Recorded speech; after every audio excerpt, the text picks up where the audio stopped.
This channel does not promote any violent, harmful, or illegal activities. All content provided by this channel is meant for an educational purpose only.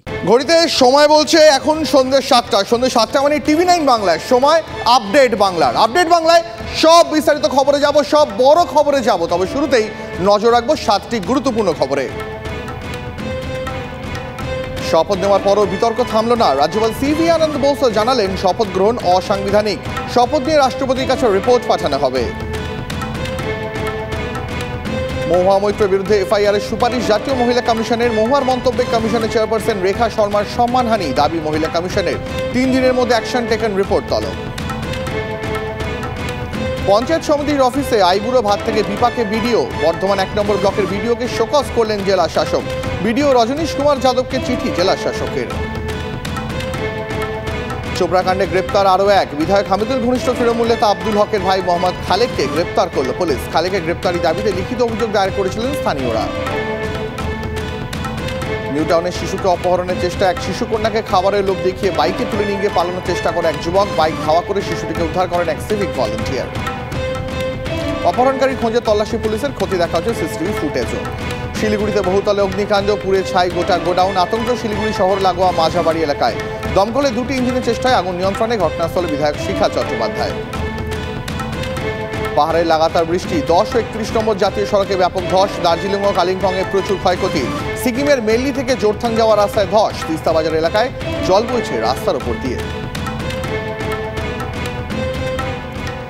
আসি বিস্তারিত খবরে। প্রথমে যে খবর দিকে নজর রাখবো, দেখুন তৃণমূল মারছে তৃণমূলকে। এই খবরটা আর এখন খুবও নতুন নয় আমাদের কাছে, কিন্তু বাঁকুড়ায় যে ঘটনা, যে ছবি সামনে এলো তা কার্যত নজিরবিহীন। কেন বলছি?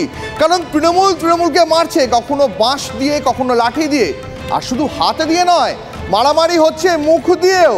অপরপক্ষ কিন্তু চুপ করে বসে নেই। এক পক্ষকে আরেক পক্ষ চোর বলছে, অপরপক্ষও পাল্টা তেড়ে যাচ্ছে।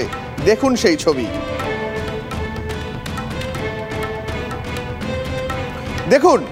দেখুন কিভাবে তৃণমূলের এক পক্ষ আর এক পক্ষের দিকে তেড়ে যাচ্ছে। তৃণমূলের লোক এক পক্ষ আর এক পক্ষকে মারছে, মারতেও তাদের হাত কাঁপছে না।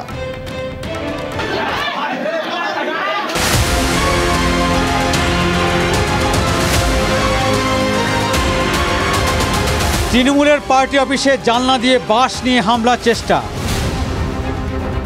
বাঁকুড়ার ওন্দায় তৃণমূলকে মারছে তৃণমূলই। দলের অফিস ভাঙচুর করছেন শাসক দলের কর্মীরাই। তৃণমূলের 2 মিছিল থেকে একে অপরের উদ্দেশ্যে উঠল চোর চোর স্লোগান।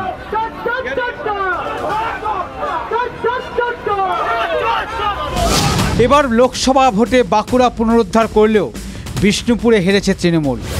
আর সেই বিষ্ণুপুর লোকসভার অন্তর্গত ওন্দায় আরও তীব্র হল শাসক দলের গোষ্ঠীকন্দল। নেপথ্যে ওন্দার প্রাক্তন বিধায়ক অরূপ খাঁ ও ব্লক সভাপতি উত্তম বিটের লড়াই। 21শে জুলাই সমর্থনে বুধবার ওন্দায় আলাদা আলাদা সভা করেন 2 নেতার অনুগামীরা। এখানেই শেষ নয়, শুক্রবার 21শে জুলাই উপলক্ষে ওন্দাতেই 5 মিনিটের ব্যবধানে 2 গোষ্ঠীর হলো আলাদা আলাদা মিছিল। এক গোষ্ঠী অপর গোষ্ঠীকে লক্ষ্য করে তুলল দূর হটো স্লোগান।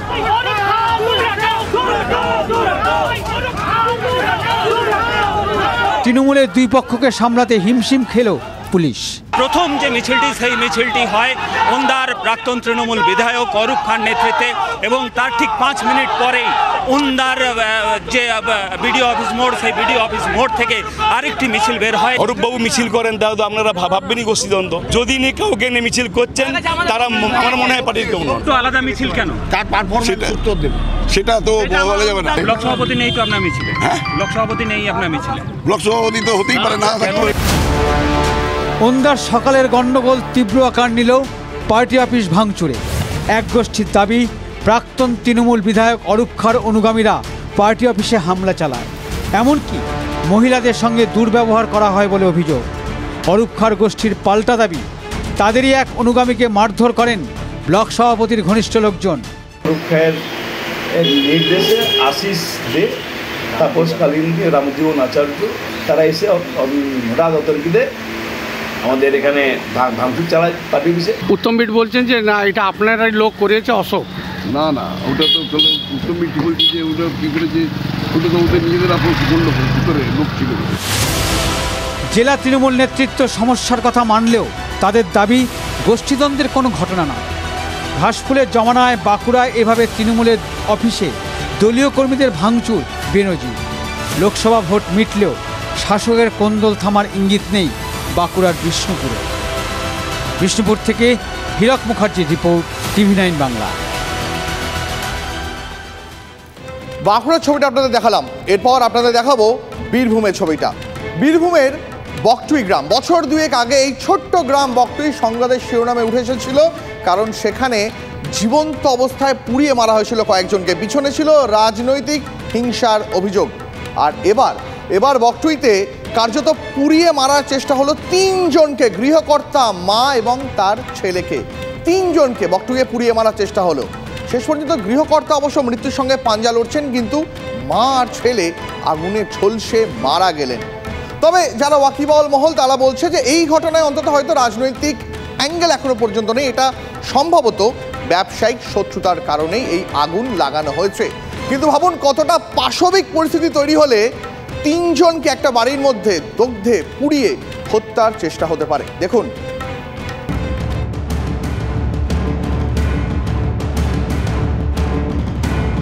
বছর দুয়েক আগে এক নারকীয় হত্যালীলার সাক্ষী থেকেছিল বাংলা। বকটুই হত্যাকাণ্ডের ছায়া এবার বোলপুরে।